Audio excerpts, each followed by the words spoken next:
Today's video topic is religion, and is religion a scam? I would like to make this a bit more broad and cover spirituality as well. Well, the answer is it's based off really shaky evidence, so it's probably a hoax.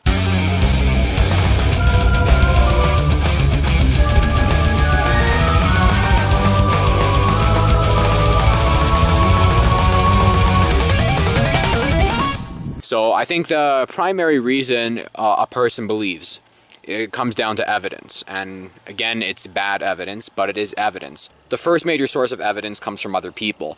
This is other people claiming to have divine experience. So for example, if you go to a church, everybody there is going to say, oh, I felt God's presence, or I've seen God, or I talked to God, or something like that, right? And you're also going to get all these claims of miracles, right? So let me give you a great example. If you don't know what a rosary is, it's basically like this prayer necklace, and you know, each bead represents one prayer. So this woman was going around the church telling everybody that when she prays, her rosary beads light up. And I was like, right, yeah, you'll have to show me that sometime. And she said, come and look. And I was like, what? She's actually going to show me them? Wow, my mind's blown. So I take a look at them, and in 1 second, I'm like, oh my God, they're glow-in-the-dark beads. She doesn't know what glow-in-the-dark stuff is, right? When it comes to beliefs, I've heard people who seriously believe in things a lot wackier than that. So for example, there are people who genuinely believe the reason black people are vaccinated is to control the black population. Have they never talked to a white person in their life? Have they never asked one white person, hey, were you vaccinated? Like, how does this myth originate? It's so easy to disprove. The other main reason people believe is because of personal experience. They've experienced God themselves somehow. So when you investigate these claims, I think this really comes down to the fact that people are not well educated in emotions. Now here's a good way to break down experience from your own perspective. Everything you experience is either sight, sound, or feeling. Can you think of any memory in your life where you experienced something that wasn't either a sight, sound, or feeling? You have to be very clear about which of these things they're experiencing, okay? Because I find 99.9% of the time, they didn't see God or hear God, they felt God's presence. Now I want to investigate feelings here.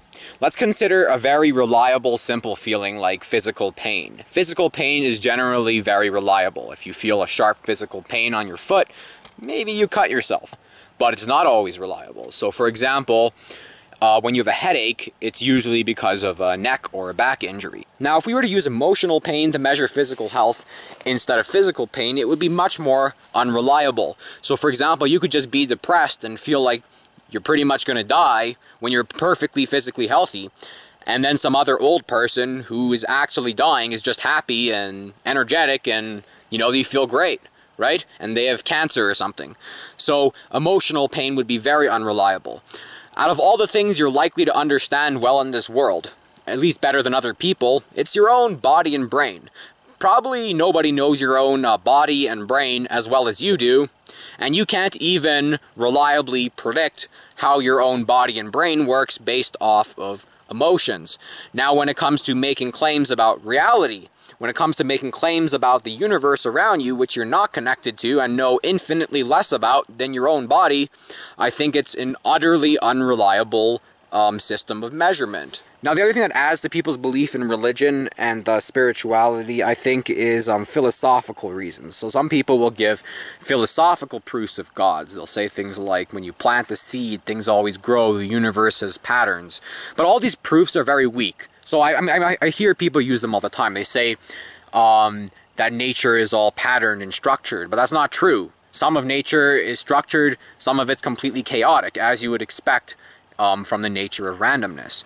Another example of the proof people will use is a God that is real is more powerful than a God that is imagined, therefore God is real. Now that's a pretty poor proof because it's only true if God is real. So I agree. If God is real, he probably exists. A real God would be more powerful than an imaginary God.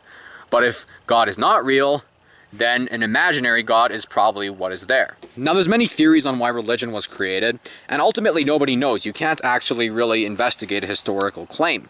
Some people will tell you religion was created to control people as some kind of ultimate authority. Some people will tell you it was created out of fear of death. Some people will tell you it's to make communities for social cohesion. Some people will tell you religion was created just because people think nature is cool. Some people will tell you it was created as a primitive explanation for how everything works. It was a science, right? And some people will tell you that it was just created as a scam to get money. Who knows? I imagine different religions were created for different reasons, and I imagine that many religions are combinations of those reasons. Now, the next thing that's important to understand is that religion is a package deal, and a lot of what constitutes someone's definition of religion is not religion. It's philosophy, it's a social community. Now, all the other things about religion, you don't need to have religion for. The only thing you really need religion for is religion, and we have to ask ourselves, how does this religion thing affect ourselves and others if this thing isn't true? So I think it depends entirely on the individual. I think some individuals benefit from religious beliefs and some people benefit from being atheist, right? So, for example, the people who say, how can anybody not rape and kill without religion? I'm glad those people are religious, because they probably would be raping and killing if they were atheists. For those of us who are hardcore critical thinkers and truth seekers, religion is probably a nuisance. So I believe the solution to religion is evolution of religion. I think it's to reform religion so that it's reasonable and sensible.